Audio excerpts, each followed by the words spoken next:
Allez, aujourd'hui, on simplifie la gestion des données pour tous ceux qui débutent. C'est un fait, les données sont absolument partout. Un vrai déluge numérique. Le téléphone en poche, la montre au poignet, tout ça génère des données en permanence. Et toute cette masse d'infos, le big data, pose un vrai défi. Comment s'y retrouver? La solution, c'est un concept qui fait tourner presque toutes nos applis. La base de données. Imaginez une sorte de bibliothèque numérique super bien rangée pour tout retrouver facilement. Toute base de données repose sur ces 5 piliers qui travaillent forcément de concert. Ok, mais comment on fait pour accéder à l'information qui est stockée dedans? Eh bien, on passe par un logiciel spécial, le système de gestion de base de données, le SGBD. Ce système, c'est l'intermédiaire obligé, le gardien entre une personne et les données brutes. C'est lui le chef d'orchestre. Il traduit les demandes pour gérer les données de façon sûre. Maintenant, attention. Toutes les bases de données ne se ressemblent pas. Un choix crucial est à faire. On a deux grandes familles, le SQL dit relationnel et le NoSQL non relationnel. SQL, c'est le roi des données bien structurées. Pensez à un immense tableau Excel ultra organisé. Le NoSQL, lui, est bien plus souple. C'est parfait pour des infos variées et changeantes. Et dans la famille NoSQL, il y a du choix. 4 grands types, chacun avec sa spécialité. Bon, avec tout ça, la question c'est par où commencer quand on débute? Le point de départ quasi obligatoire, c'est le SQL. C'est le langage universel pour les bases relationnelles. Comprendre ces bases, c'est la toute première étape pour vraiment maîtriser les données qui nous entourent. Allez, c'est parti, on va construire ensemble une base de données de A à Z. Pensez-y, des réseaux sociaux, au shopping en ligne, toutes ces infos ont besoin d'une structure logique. La solution, c'est souvent une base de données. Et pour lui parler, on utilise le langage SQL. Ok, on y va.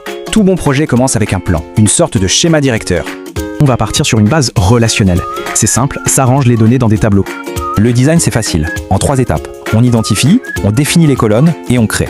C'est la commande Create Table qui prépare la structure, qui définit chaque colonne et son type. Bon, la structure est là. Maintenant, il faut la remplir, lui donner vie avec des données.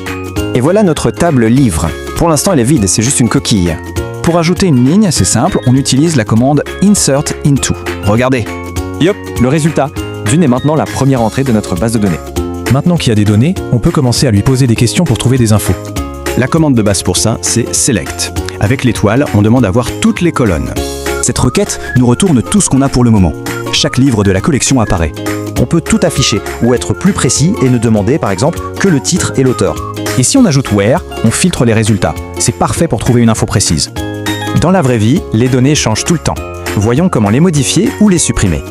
Oups, une petite erreur de frappe s'est glissée dans un titre. Ça arrive tout le temps.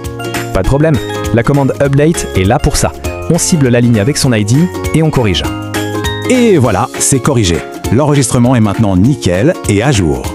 Et pour un enregistrement qui n'est plus utile, facile, on le supprime avec la commande Delete. Comme on peut le voir, la ligne avec l'ID 3 a complètement disparu de la table. Alors pour résumer, on a vu plusieurs types de commandes, chacune avec un rôle bien précis. On a donc Create pour la structure, et puis Insert, Select, Update et Delete pour la manipuler. Voilà, les bases sont posées.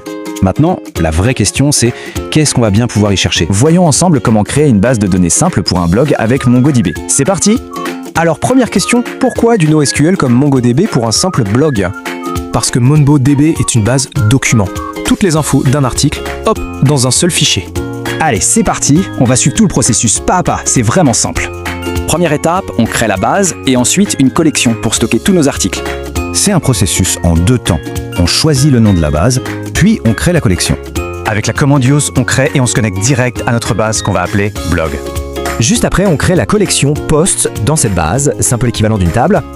Ok, la structure est en place. On passe à l'ajout du premier article. C'est l'opération Create.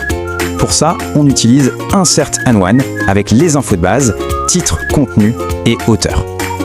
Et voilà, la base confirme l'ajout. Elle lui donne même un identifiant unique, un Object ID.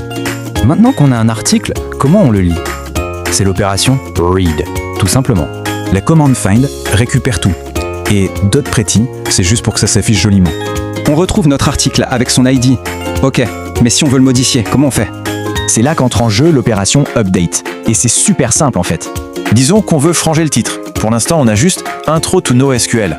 On va utiliser one pour trouver le bon article, puis $7 pour dire quoi changer. Et hop, le titre est mis à jour instantanément. C'est aussi simple que ça. Allez, dernière étape, supprimer un article. C'est l'opération Delete, la suppression. Avec Delete One, on peut cibler précisément un document, par exemple celui de l'auteur Alex. La base nous confirme que c'est bien supprimé.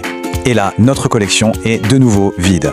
Voilà, on a vu les 4 opérations de base. Créer, lire, mettre à jour, supprimer. Le fameux CRUD. Maintenant que ces bases sont là, la question c'est quelle est la prochaine étape du projet ?